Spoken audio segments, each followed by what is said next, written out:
Resumo sobre a Revolução Russa, dos antecedentes à Revolução Burguesa. Bom, introdução. A guerra de 1914 a 1918 ainda não tinha chegado ao final quando o Partido Socialista Bolchevista tomou o poder na Rússia. Este foi o acontecimento mais relevante gerado pela guerra. Tal fato modificou o curso da história do mundo e é muito importante compreendermos minuciosamente seu processo, do início ao fim. Quais os antecedentes disso?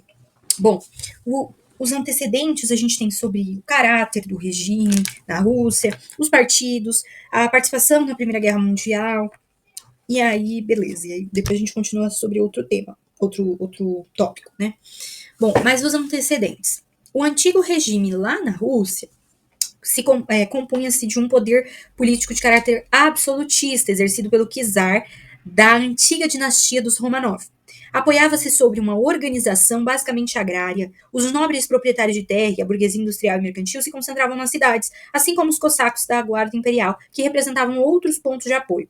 O governo era autocrático. O que é um governo autocrático?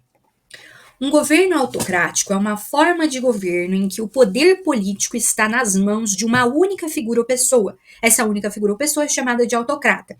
Neste tipo de regime, as decisões são tomadas pelo líder sem a participação do povo ou de outros órgãos governamentais. E não existe um Estado democrático de direito.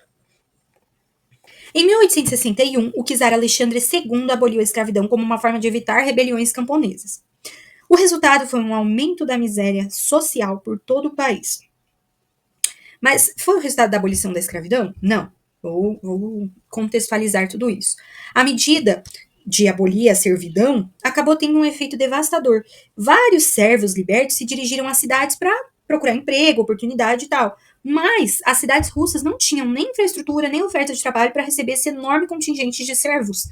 As cidades, então, não tinham como suportar não, né? É uma palavra muito parca para este contexto, mas assim, não tinha como eles sobreviverem na cidade. Para aqueles que permaneceram no meio rural, o Estado deu umas terras lá para serem utilizadas de forma comunal, mas eram inférteis e muitas vezes pantanosas, então era horrível. O resultado foi aumento da miséria social por todo o país.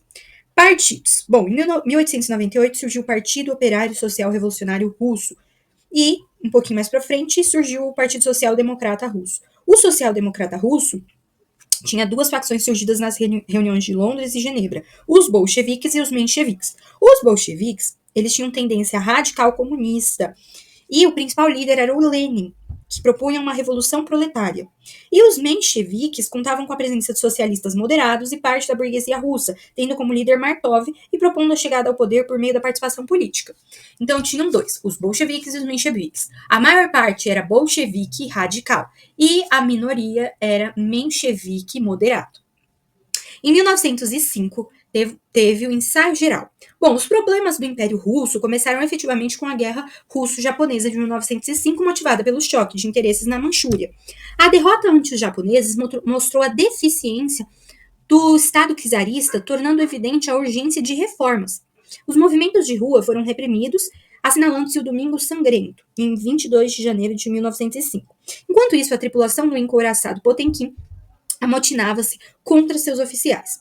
Este conjunto de pressões levou o imperador a criar a Duma, que era uma espécie lá, um tipo de assembleia legislativa.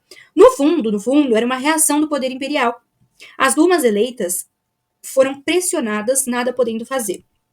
A participação na Primeira Guerra Mundial. Bom, o disfarce constitucional do Império Russo não durou muito tempo. Os efeitos da Primeira Guerra Mundial acabaram por desmascarar esse disfarce constitucional. A crise gerada pela guerra evidenciava a deficiência da estrutura imperial. Os salários eram desvalorizados por conta da inflação violenta, as empresas com capitais nacionais iam para falência, aumentando assim a entrada do capital estrangeiro, que alcançou 50% do capital total da Rússia em 1917, no período da guerra, né? Nesse cenário de crise e derrota na guerra, os descontentamentos sociais cresceram e muito. As greves eram enormes, numerosas, né? E aí temos o outro tópico da Revolução de Fevereiro.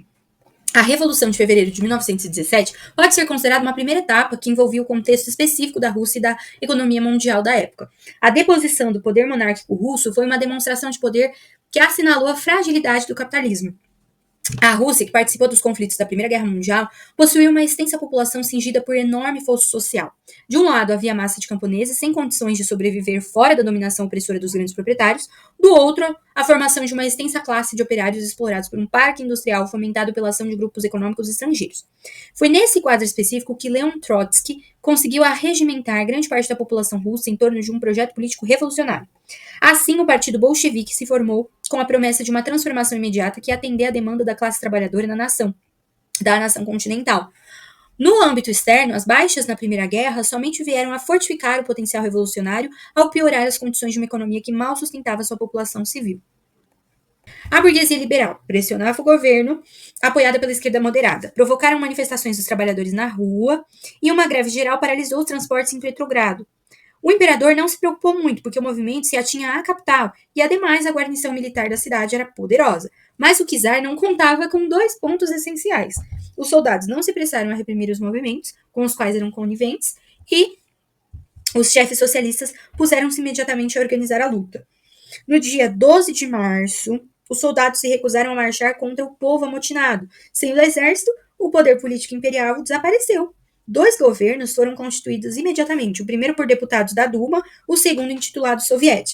Era um conselho de soldados, trabalhadores e camponeses. Inicialmente a revolução limitou-se a Petrogrado, mas em seguida se difundiu rapidamente. O czar abdicou e os soviets que se organizaram para dirigir as grandes cidades formaram com a Duma um governo provisório. A monarquia absolutista estava vencida. O governo provisório agora, outro fator dentro da Revolução de Fevereiro. O governo provisório era dirigido pelo príncipe Lvov e dominado pela burguesia. Era fundamental manter a Rússia no sistema de aliança mundial, que significava continuar a guerra contra a Alemanha. O país não tinha condições para dar sequência à guerra porque estava esgotado. Além disso, a burguesia não representava a massa. Era uma minoria reduzida que não tinha força suficiente para impedir a elevação dos preços, estimular a produção ou impedir as deserções dos soldados, muitos dos quais lutavam descalços. A instabilidade política refletia a incapacidade do governo provisório. A cidade de Petrogrado se transformou em núcleo revolucionário. Os bolcheviques aumentavam suas fileiras e o Congresso dos Soviets, controlado por eles, exigia a retirada da Rússia da guerra. O governo provisório perseguiu os líderes bolcheviques e reprimiu as manifestações públicas. Lenin se refugiou na Finlândia. Após um longo período de exílio, Lenin voltou à Rússia com a ajuda dos alemães. A Revolução de Outubro, para fechar. Kerensky, que era adversário dos bolcheviques, não era menos socialista, só que ele era mais moderado. Era tipo um menchevique. Em setembro, o general Kornilov marchou em direção a Petrogrado. Kerensky pediu ajuda para os bolcheviques. Kornilov foi batido, mas Kerensky mostrou sua dependência em relação aos trabalhadores e aos bolcheviques. Lenin pôde retornar. Os mencheviques fizeram um acordo com os radicais bolcheviques. O trabalho de Lenin se concentrou na preparação do povo para uma revolta armada. Os bolcheviques ocuparam pontos estratégicos de Petrogrado. Kerensky foi obrigado a fugir.